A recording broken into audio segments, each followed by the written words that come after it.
Tancredi next, nor mongst them all was one, Rinald except, a prince of greater might, with majesty his noble countenance shone.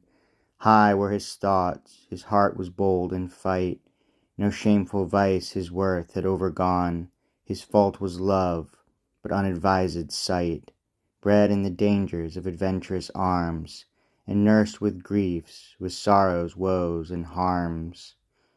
Fame tells that on that ever blessed day, when Christian swords with Persian blood were dyed, the furious Prince Tancredi from that fray his coward foes chased through forests wide, till tired with the fight, the heat, the way, he sought some place to rest his wearied side, and drew him near a silver stream that played among wild herbs under the greenwood shade.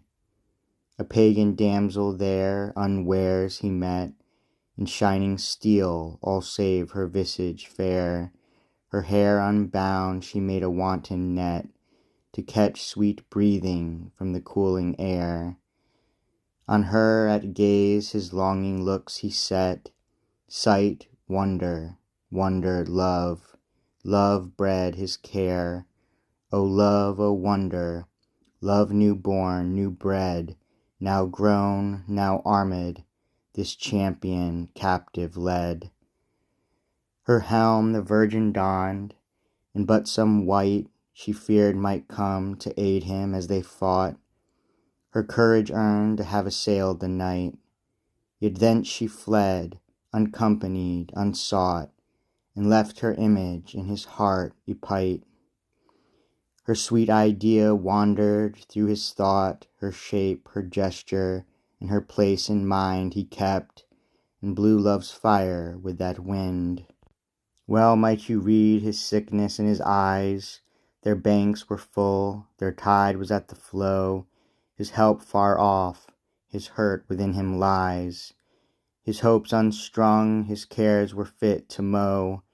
800 horse from Champagne came, he guies, Champagne, a land where wealth, ease, pleasure grow, rich nature's pomp and pride, the Tyrrhene main, there woos the hills, hills woo the valleys plain.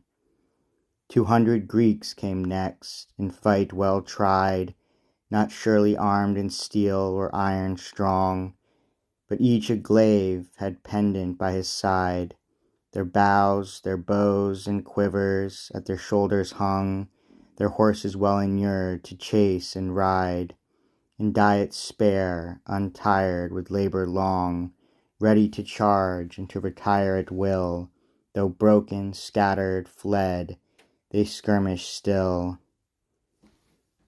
Tatene their guide, and except Tatene none of all the Greeks went with the Christian host. O sin, O shame, O Greece accursed alone, did not this fatal war affront thy coast? Yet safest thou an idle looker on, and glad attendest which side won or lost. Now if thou be a bondslave vile become, no wrong is that, but God's most righteous doom.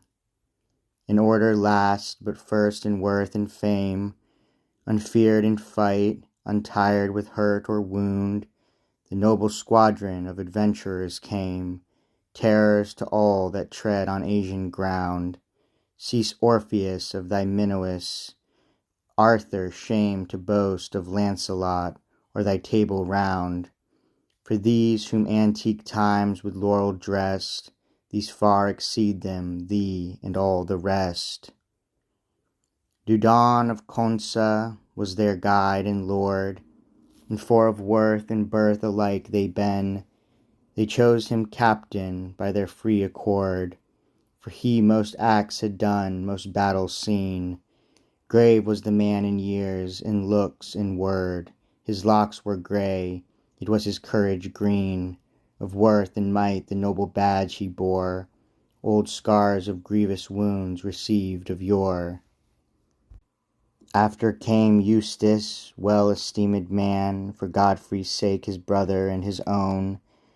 The king of Norway's heir, Gernando then, proud of his father's title, sceptre, crown. Roger of Balnaville and Engerlan, for hardy knights approved were and known. Besides were numbered in that warlike train Rumbald, Gentonio, and the Gerards twain.